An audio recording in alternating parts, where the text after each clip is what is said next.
Hello everybody, I'm Don Counts and welcome into Fayetteville Public Utilities Channel 6. Today we have the voice of the Tennessee Titans in the house, Mike Kieth. Mike, nice to see you. How are you doing? Good to see you. Good to be seen. Good to be back in Lincoln County. I appreciate you coming here.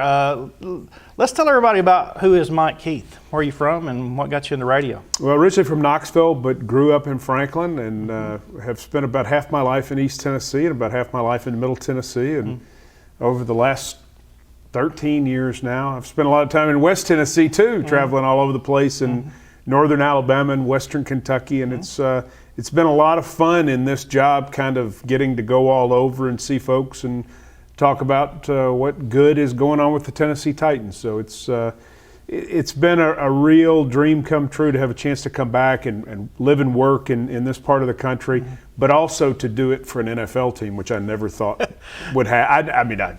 I never thought we'd have an NFL team in Nashville. Going to UT, I'm sure we all grew up listening to John Ward, and you think, oh man, that's the job. But you wound up getting the job even better than that.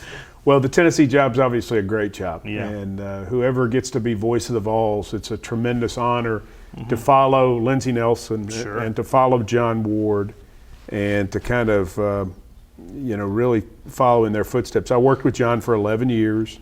And that was a great learning experience. It was a great tutorial to figure out how you do things the right way in terms of preparation.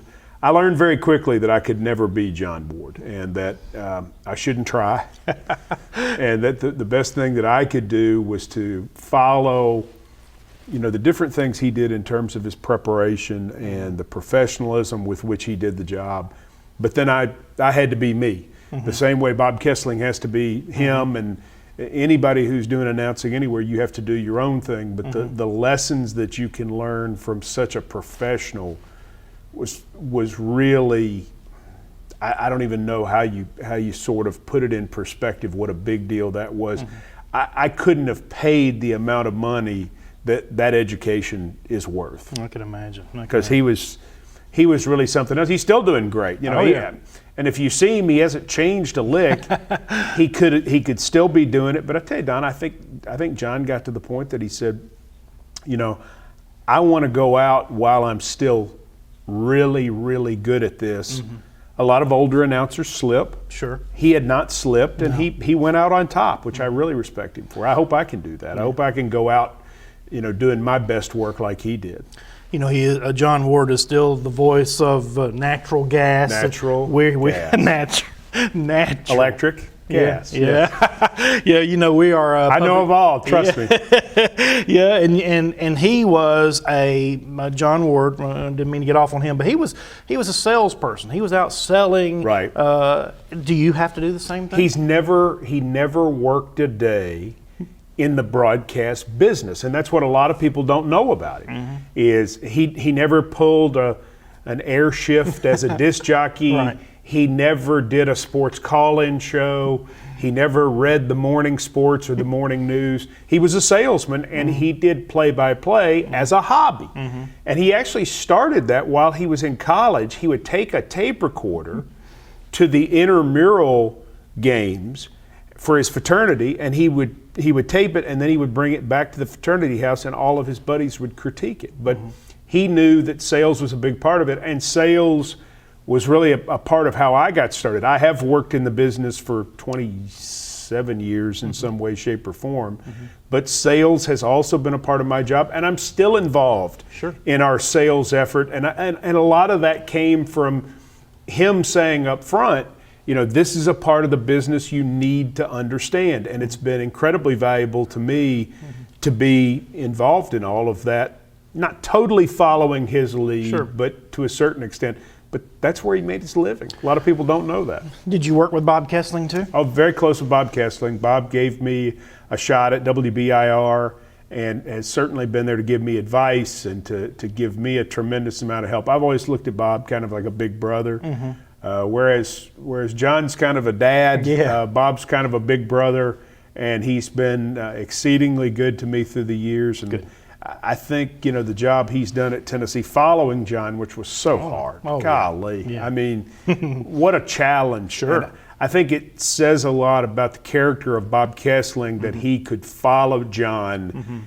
And you're going to hear it. You're John Ward, and Bob has done exceedingly well with that. Sure. When we think about radio and that radio background's where I came from, you're actually talking to someone who can't see, who does not know what's going on. So you have to describe it so well and that's very tough. It's a lot tougher than you think, because you think, okay, people are watching television or people at the game who's listening. The bottom line is 90% of the people, don't have a clue what's going on. So you've got to describe it so vividly, and you do that so well. Thank you. That is that's a tough thing to do. It is hard, and especially in today's world for my generation of announcers, because we've been raised on television. I mean, think about John Ward, who I guess is nearly 80 now. And he came up in an era when radio, to start with, was more dominant than television. And so the art of being a radio announcer was very prevalent. And my generation has been totally surrounded by television. I think my generation of announcers assumes too much. We assume you can see it. That's right. We assume that you know what's going on. We assume that you get the feeling of being there. Or you assume you know the score or what down is. And from a radio perspective, it's like, if I'm at home or at the pool or at the beach, if I'm listening, I got to know all of that. Well, a majority of our listeners are watching the game on television. We know that. Okay. And that's okay.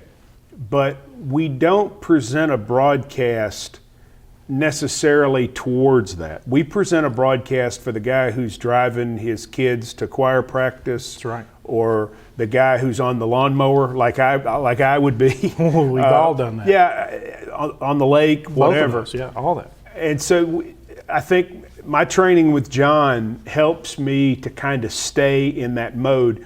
If you're watching it on TV, maybe you kind of feel like we overdo it a little, and for that I apologize. Sure.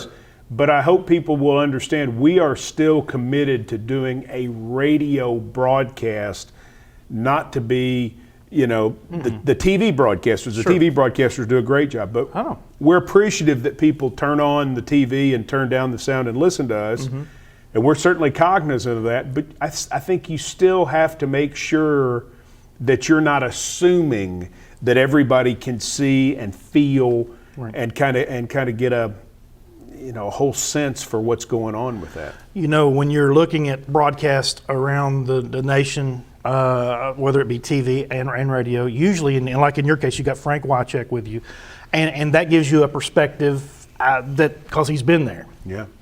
But it takes the broadcaster to keep things online, because Frank Wycheck, as good as he is, he knows, and he may be good. I don't know him, but I'm just saying. So he is good. It's very important that you have the broadcaster there as well. And to use a basketball analogy, I think you're playing point guard.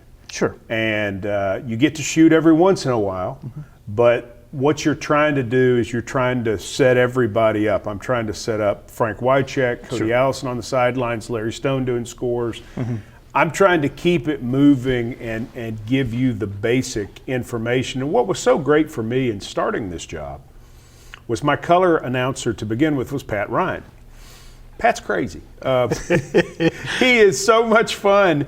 And in the early stages of the job, I mean, I got the chance to do this when I was just 32 years old. All I had to do was just call the game, because I knew Pat was going to be entertaining.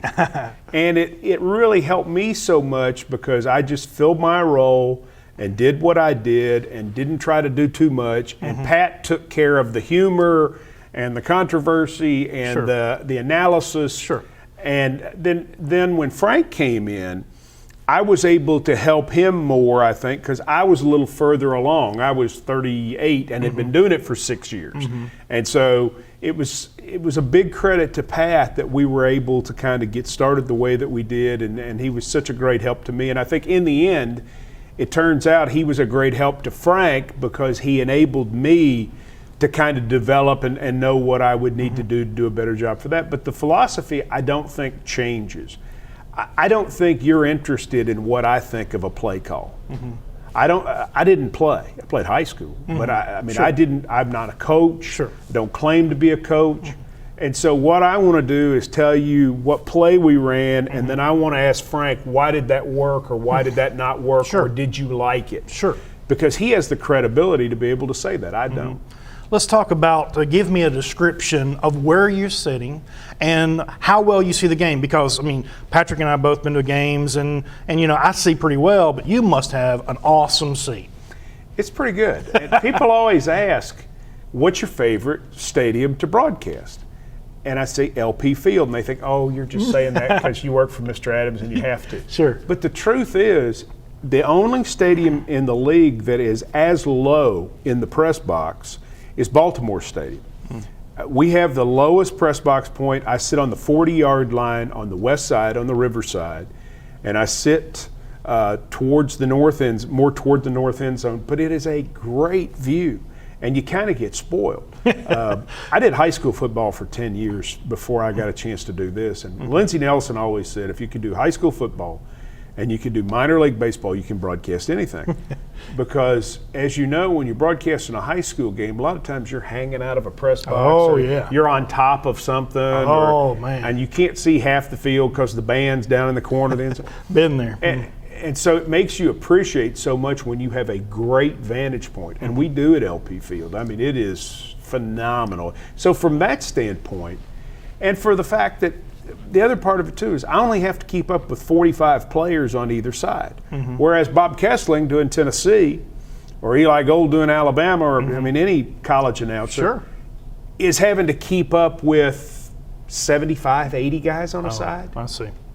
I don't. I've got to do 45 guys. So in many ways, I've got a good view. I don't have that many players to keep up with. Truth is, Don, I have no excuse. If I don't do a good job, it's all on me. Do you ever look at the television monitor at all? A little bit. I have one in a good spot where I can check things out.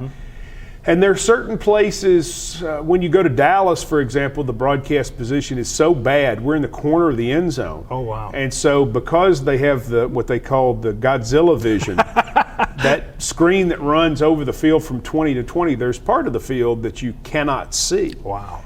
And so what you have to do is you literally have to, if a play goes toward that corner, you have to watch it on TV to figure out where it is. So it's a bit of a challenge.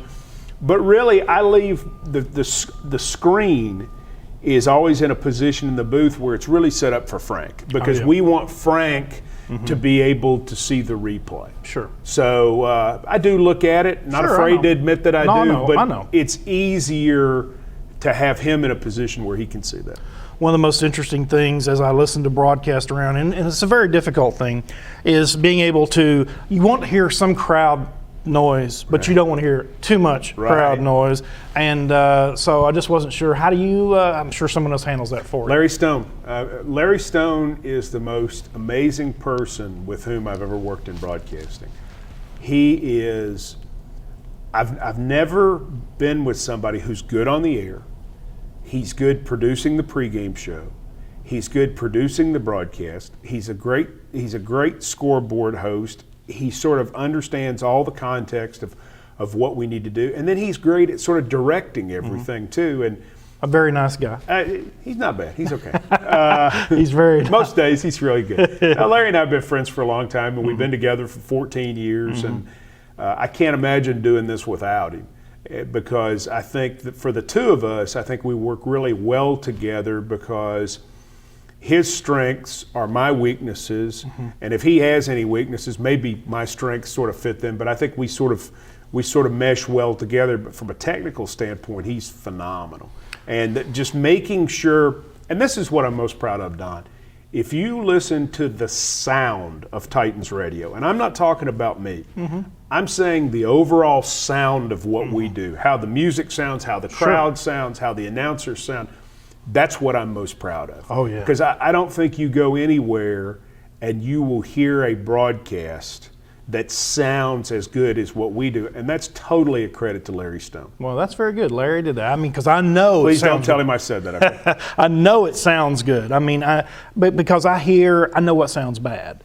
And I listen to it, and I know it's very good. Well, I think Larry is a guy who was in North Carolina, and he was with Woody Durham there, and he worked with the Tar Heel Sports Network, and What we have in common that I think is kind of special is we're sort of old school. Both of us were raised properly in the business, and we try to do things the right way. We try to do our interviews the right way and make sure the sound is proper. And, we understand fundamentally what it takes to be a good broadcast because we were taught that.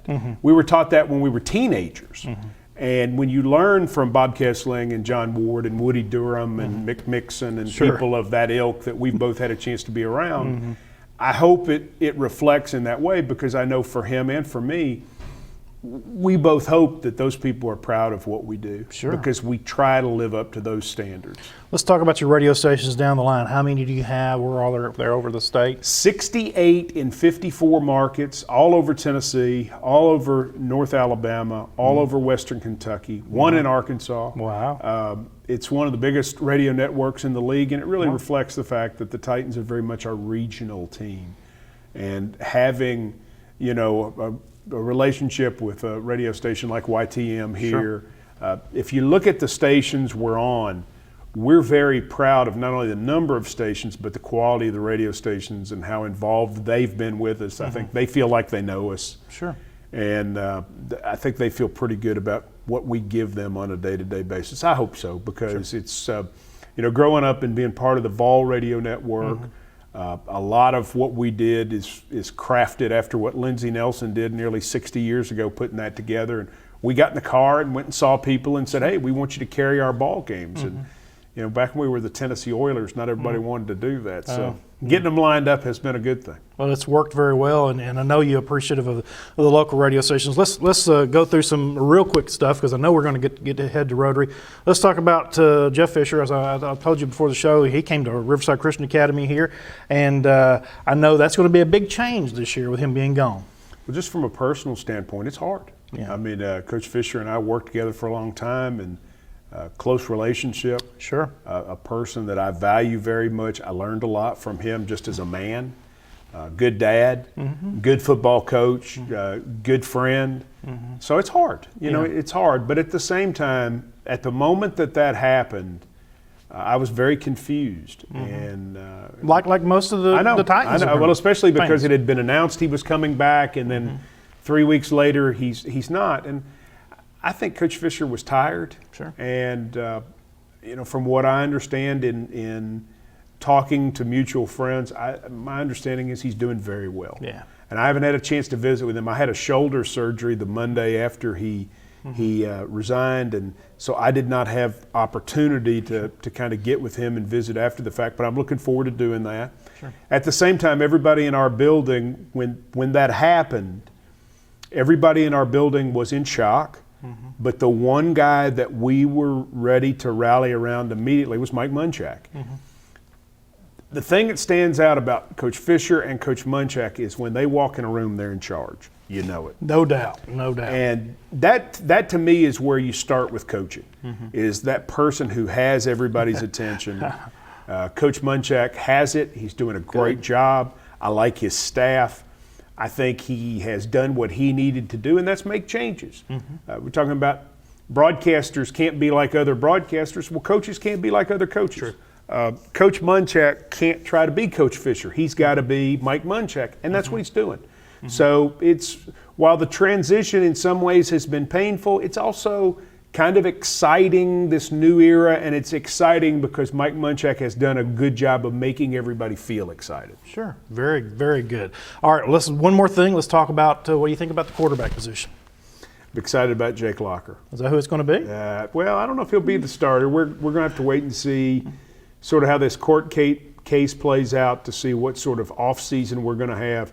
I have no doubt the Titans are going to bring in a veteran. I think the amount of time that we have as far as an offseason will probably determine which veteran that is. But my belief is that a veteran will probably get the nod to start for us. But our future is Jake Locker. I've had a chance to interview him twice already. I like him very much. I'm just very, very excited about what he's going to bring to us. not only as a football player, but as a human being. He's a great young man. Good. And I think people are going to be excited to get to know him. That's good for Tennessee. Okay, well, we're going to wrap up. You still going to do Titans All Access this year? I hope so. All right. If they'll let me, yeah. Okay. Titans All Access is on in 9 different markets. That's our magazine show that'll, we think, start in August, but we're waiting to see kind of how everything plays out with this lockout situation. But Sure. yes, it should be back. What about, are you going to have the Mike Munchak show? The Mike Munchak, see, you nearly did it, didn't you? I almost did. You nearly did it. I almost they say, did. You nearly said. I did. They told me I'm going to be fined $100 every time I call it the Mike Fisher show or the Jeff Munchak show. I almost did it. When you've said it as long as I have, when you've said the Jeff Fisher show as long as I have, you kind of fear that you're going to do that. But yes, the Mike Munchak radio show will be on Tuesday nights from 6 until 7. I always enjoy that. I know there's a lot. I would love to see one of those shows because I listen to it and I think, wow. I mean, because are you? Let me think. Are you at locations? Oh, Charlie's in Brentwood. Okay, and so I know you're like in a setting. I'm thinking it's pretty hard to get that kind of good quality sound, and you're also taking telephone calls. We right? are. That's pretty. That is a pretty big undertaking within itself. No question. Yeah. No question So about it. you've got to have some good engineers. It's down a the line. challenge. That's right. Yeah, well, I'm impressed, and I'm so proud you came by. Thank I know you. you're in a hurry. Thank I you. just wanted to say hello and get a good opportunity because I know you're going to go to Rotary. I'm going to go with you and check you out. But I just thought that this would be a better opportunity for me to sit down and talk to you. And thank you for what you do. We all root for the Titans, and we wish you luck and wish the Titans luck this year. Thank you, Don. Thank you. Appreciate y'all watching here on Fayetteville Public Utilities Channel 6. We've had Mike Kieth, voice of the Falcons. Falcons is our voice of the Titans. Voice of the Titans here in Fayetteville today, and we appreciate you watching, and we'll talk to you next time.